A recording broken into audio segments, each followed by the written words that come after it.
Well, something unexpected happened.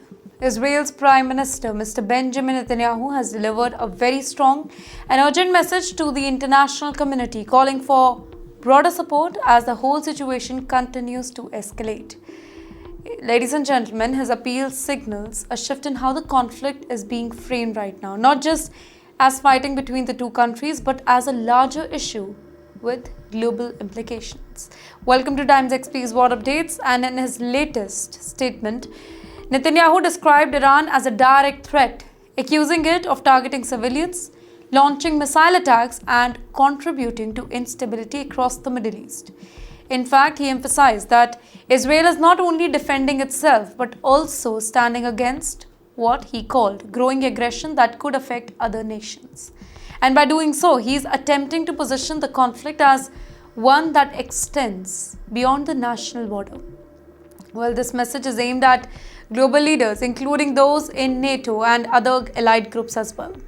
This call for support, it suggests that Israel is seeking a wider coalition to address the whole situation. Such a move, it would significantly change the dynamics of the conflict, by the way, potentially bringing in more and more countries and increasing the scale of military and diplomatic engagement. Then comes the important factor, and that factor is the timing. Yes, that is important.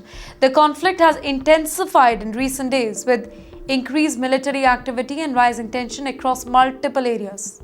While there has been no official statement indicating a loss of control on the ground, but the urgency of Netanyahu's message reflects the seriousness of the current situation and the challenges that are involved in managing it.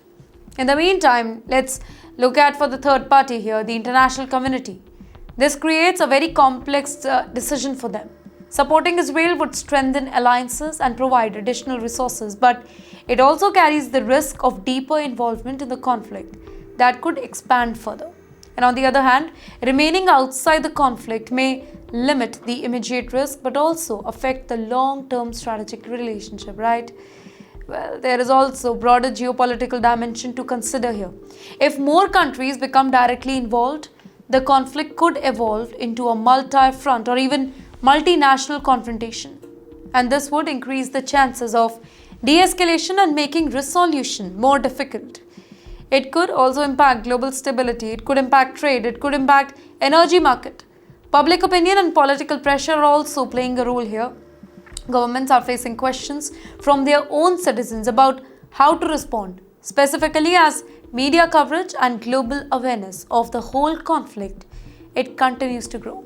Now, these internal factors can influence how countries really decide to act on international stage.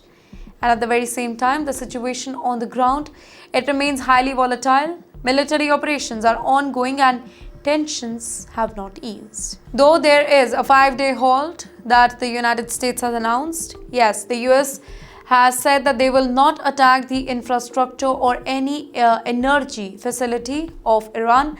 But in the meantime, Iran, there is no official statement from their end. Well, the dilemma is, what if US is not attacking? What if Iran does? And what about Israel?